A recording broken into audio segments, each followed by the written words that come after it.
Hey, this is Mike Diercksen from Proactive, and you're listening to the Building Bite podcast.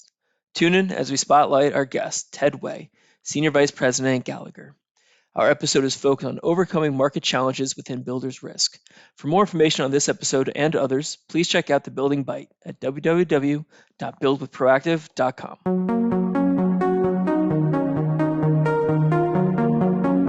Welcome to the Building Bite podcast, a podcast for construction contractors, owners, and insurance professionals, where you can hear from the experts about key topics to help you be successful. I'm Mike Diercksen, Manager of Marketing and Business Development here at Proactive, and today our guest, a leader in the broker community, is Ted Way. Ted's a Senior Vice President with Gallagher. Ted, how you doing today? Doing well, Mike. Thanks for having me. Yeah, thanks for coming on the show. Really excited to connect with you here. Before we dive into our topic at hand, though, Ted, we always like to ask our guests kind of give us a little background about yourself for our listeners. They can understand a little bit about your professional progression and how you got to be where you are today at Gallagher.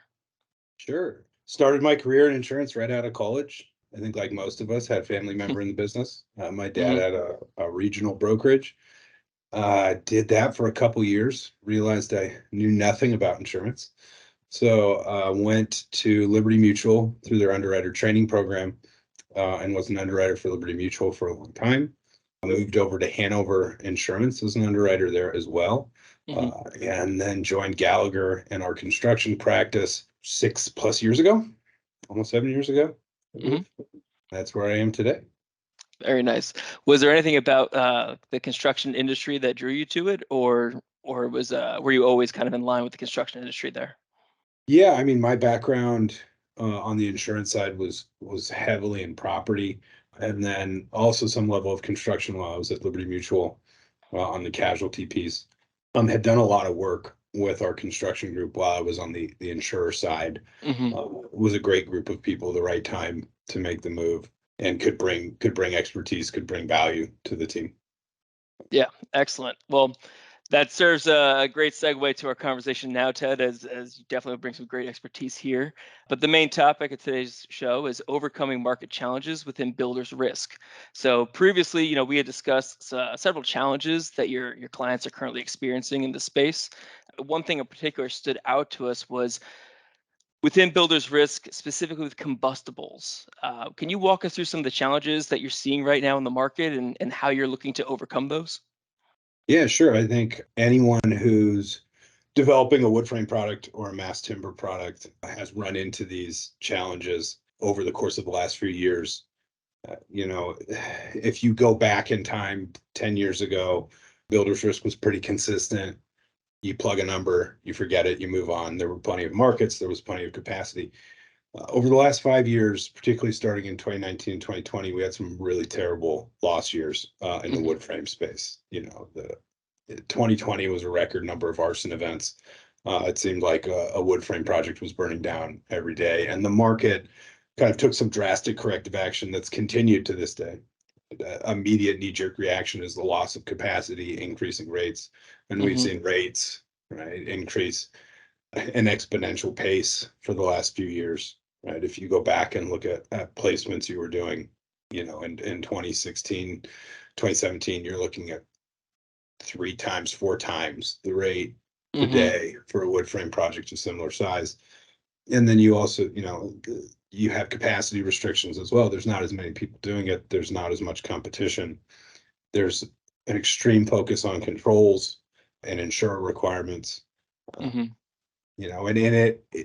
it was okay. It was difficult, but it was okay, right? It was kind of if you hadn't built something recently, it was a reality check to most people. But it still worked up until we kind of faced the current financial markets, right, that we're facing today.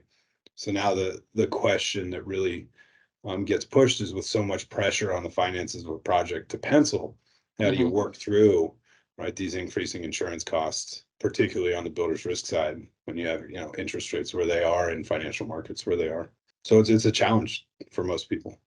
Yeah, no, I definitely see that. And Ted, I guess a question here, and I'm sure depending on who you ask, they would say the other side most likely. But what do you attribute most to that? Is it, you mentioned that the market's kind of shifted. There was some reaction from the insurers, but is it that underwriters are a little more weary of these combustibles, or are insureds maybe not representing their projects in the best way to get those new favorable rates. Yeah, I'd say one thing. I'd say the term favorable in rates and wood frame is probably a misnomer. Uh, I don't Hmm. think anyone sees it that way. I think right, insurance companies, not poor insurance company, right, but they're not a charity. They're in business to make a profit, and Right. they have not been profitable in this space when they took the hits a few years ago, right? Uh, the reality with wood frame is when an underwriter looks at a project, they assess the probable maximum loss. And when it comes to property underwriting, that's typically fire, right? If we exclude other catastrophic weather events. Hmm. So the probable maximum loss for any wood frame structure, whether it's built on a podium or has an underground garage, is 100%. Right? If a Hmm. fire starts, the probable maximum loss is that it's going to start when all the sticks are up, but fire suppression is not active, and the whole thing's going to burn down. The concrete's going to spall and crack, and you'll have to rebuild the whole thing.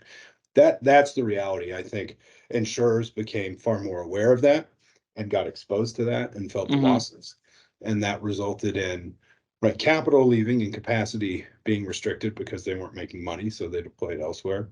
Resulted in authority being restricted for underwriters, so decisions were being concentrated and made higher up. It resulted in price increases so they could try and return to profitability, and it resulted in a lot more scrutiny. So I guess to answer your question is that to get someone to a favorable rate or a better than average rate is a Hmm. matter of you still have to work within the reality that you're in the wood frame market. Right. Right. So the world is not what it was before in this market. But there is a difference, right, between a different, what we would call a differentiated project and one that's not. What are the controls in place? What's the experience? What's the batting average Hmm. of of the developer and of the general contractor? What are they doing proactively? How are they working with the insurer and their requirements, right? Is it collaborative or is it adversarial? These are Hmm. all things that matter and that insurers are paying a lot more attention to. Yeah, no, for sure. So I guess kind of leading into that as well, one of the ways we like to explain to our audience is always through an anecdote or a success story, if you will. Could you walk us through a situation where maybe you were able to leverage some of that good communicative collaborative process with an insured and help them come to a mutual beneficial operation with their carrier on underwriting for a new project? Yeah, yeah. I think that the key in this example, right, a large developer with a large pipeline of combustible projects and historically had gone to the insurance market, as most people do, right? We're Hmm. going to represent ourselves the best we can, and we're going to find who's giving us the best terms and conditions. And as most of the wood frame stuff is excess and surplus lines placed, non-admitted placed, quota shares, right? You're dealing with multiple insurers. We're going to put the puzzle together for the best outcome for that one project. Hmm. Uh, a different approach was needed given the volume that they were going to be bringing to the marketplace and giving the predictability that they needed when they were financially underwriting projects. And so the pivot was how do we go from how do we try and move ourselves away from commoditizing insurance and move towards strategic relationships, something that's always been done on large layered and shared property placements, but Hmm. that historically wasn't something that people focused on as much, I would say, in the builder's risk space. So the pitch was let's find insurance partners who understand what differentiates our project from another project that we can forge strategic long-term relationships with. So it Hmm. wasn't who's the new MGA or who's the new MGU who's coming out and trying to get market share. It was who are the stalwarts in this space that we can be collaborative with and not Hmm. go to them and say, we're so great, we're so big. Look at all the opportunity and premium we can drive you, right? Because the conversation has to get deeper than that. It was how do we both work together, or how do all four of us work together in this case? And what can we glean from the insurer's experience and what can the insurer glean from our experience? Right? Because when you take that Venn diagram, there are great things that the developer knows or that the general contractor knows about construction that the insurer doesn't from a practical standpoint. Hmm. And there is a richness of data and experience that the insurer has that the developer or contractor doesn't as well. And overlapping those two to kind of say, here is the project, here's what's going to be in this project, here are the controls, here's the process, enabled that client for the past 3 years to outperform the market by an average of 22%. So there is a light if in some of this Hmm. darkness. Um, but it takes discipline in expanding the conversation and deepening the Right. conversation. So often on the show, what it ultimately boils down to is effective communication and partnering with the right people, right? You got to be comfortable having those conversations, getting to that level of granularity, and being honest, right? Like if we're all working together, everyone can win here. We get the rates that help us be profitable. You understand that there's, from an insurance perspective, you understand that yes, we are taking these measures to mitigate risk, and hopefully from all that, we know you can put together a successful product that way. Absolutely. So with that being said, probably the hardest question now is where do you see this going? With your crystal ball, right? We mentioned what the market was 3, 4, 5 years ago, what it is today. If you could expand for us a little bit, where do you see things trending 5 years from now, 10 years from now? Yeah, if I could look that far in the future, I wouldn't be an insurance broker. There are certain kind of what we would say undeniable facts that we have to be conscious of when it comes to all property risk and builder's risk in particular, because of the risky nature of building something that's made of wood. Hmm. Right, climate events are happening with more frequency and severity, regardless of cause. They are the data supports that. So Right. you know the the reinsurance treaties that were negotiated last year were extremely punitive on catastrophic risk exposed projects and properties. We're going to continue to see pressure there and a lack of capacity and tier one wind and tier one earthquake, right? California, Hawaii, and inland flood to a degree, and a massive expansion in what is identified as exposed to what's called severe convective storm. Hmm. Um, and the terms and conditions and rates surrounding severe convective storm exposed properties. Right? So hail losses have been tremendous over this year so far. My desk is wood, so I'll knock on it. So far, the named windstorm events have been favorable. We got Hmm. a month and a half, a little more than a month and a half to go to get through the season. I think we're going to continue to see pressure in price and higher deductibles for the foreseeable future in catastrophic exposed spaces for the catastrophic perils. It's just become harder to predict for insurers what they expect to happen. It happens twice as often and twice as bad. Hmm. California wildfire, Arizona wildfire, Texas wildfire maps are expanding as well and being redrawn. So if you were to overlay all of what we would call catastrophic risk across the United States, you'd find very little that doesn't have one, two, Right. or three. So that's kind of the bad news.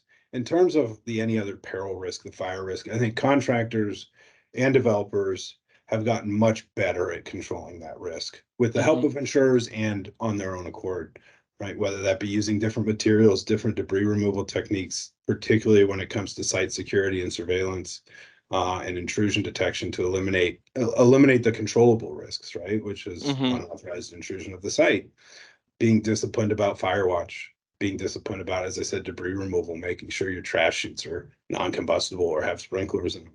Right. We can look through lost data and find those areas. And I think in that regard, we've seen more capacity enter the market. If we just took what I call vanilla wood frame placement, Hmm. we've seen more capacity enter the market to offer terms without catastrophic risk. Is it cheaper? Not necessarily. Is it opportunistic? Probably. But I Hmm. would say competition is competition nonetheless when you've gone through years where there hasn't been any, right? Right. Where the reality was most of the insurers up until about this point knew if you had a project of a certain size that you were going to need their capacity. And if you've ever been in a negotiation, it's not a great place to be when the other party knows that you need what they're offering, Hmm. right? They control a lot more leverage. Um, so even though the competition is not coming in and saying we're going to be below market in terms of our rates, it's a different lever to pull. And Hmm. ultimately, competition should provide some benefits over time, barring terrible loss experience. I don't see there's necessarily relief in terms of getting back to where we were. I'm not sure we'll ever get back to where we were in terms of Hmm. relative price, but we do see slowing in the acceleration. So I'm trying to remember math, whether that's like the second derivative of something that has come down a bit. So we're seeing Hmm. slowing. We're not increasing in rates at the same clip as we have over the last couple of years. But I would say if you're projecting if you're looking at a project that's going to start in 2 years, or you're going to start in 3 years, and you haven't bounced that against the market or talked to your advisor, your consultant, your broker, whoever, and said, hey, tell me what this thing would cost to build today, you should definitely be doing that. Yeah. Because if you're using data from 3 months ago or 6 months ago or 12 months ago, it's going to be wrong. hmm No, I couldn't agree more. And Ted, something you said actually stuck out to me. And from a national perspective, is there an area of the country you think that has it? I mean, there's different, like you said, there's different factors for catastrophic loss all throughout the country, but is there somewhere that's sitting pretty compared to everyone else, or is it kind of like take your pick at this point?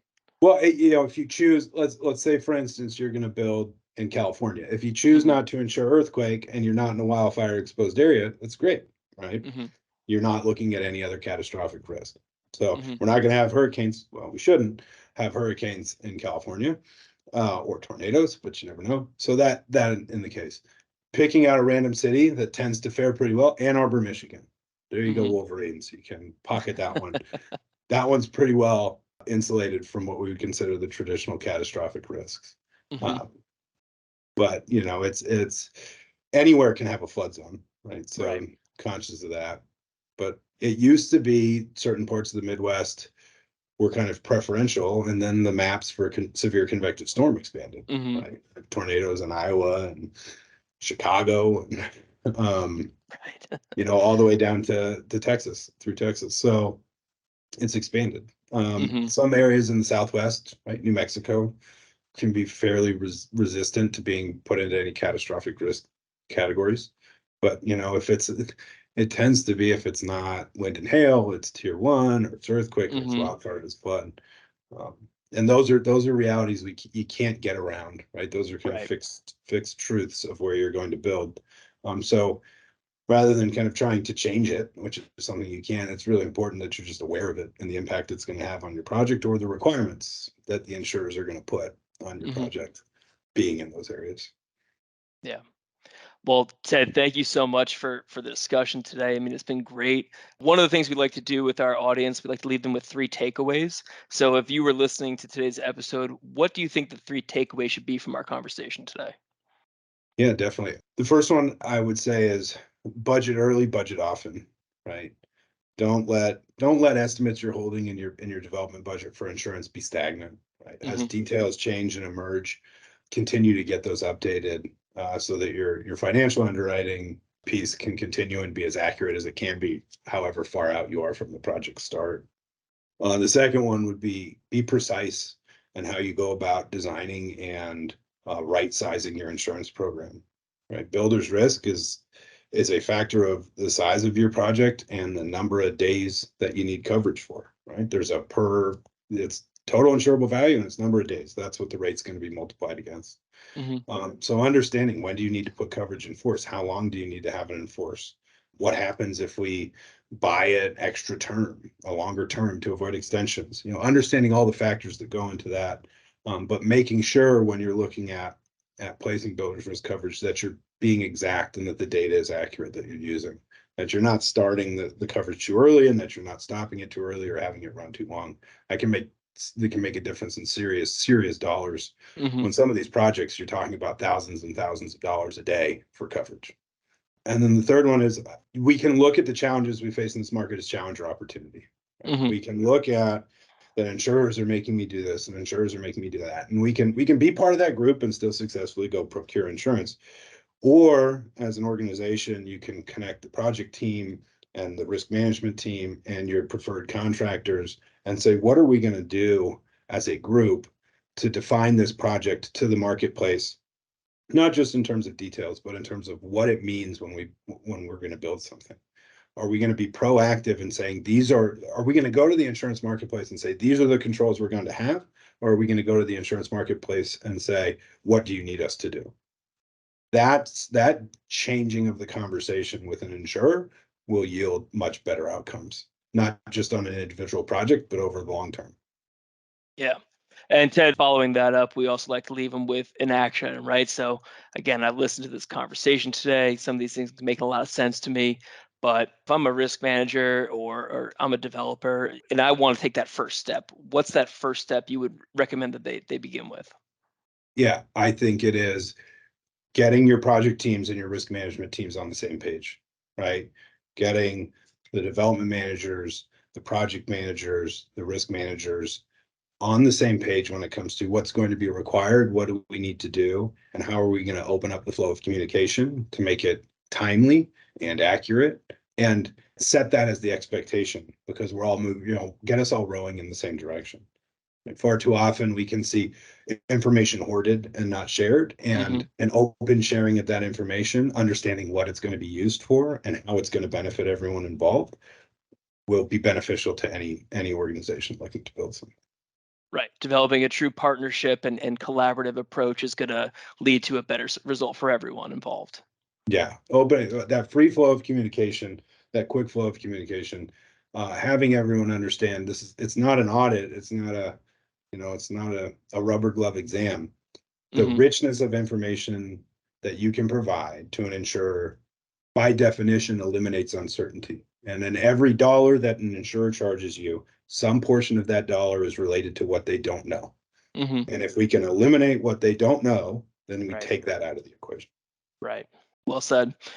So, Ted, before we let you go, gonna hit you with a few rapid fire questions here. First and foremost, I don't know after all we talked about today, but professionally as a broker, what keeps you up at night? What's the thing? What's the boogeyman right now that's kind of keeping you up?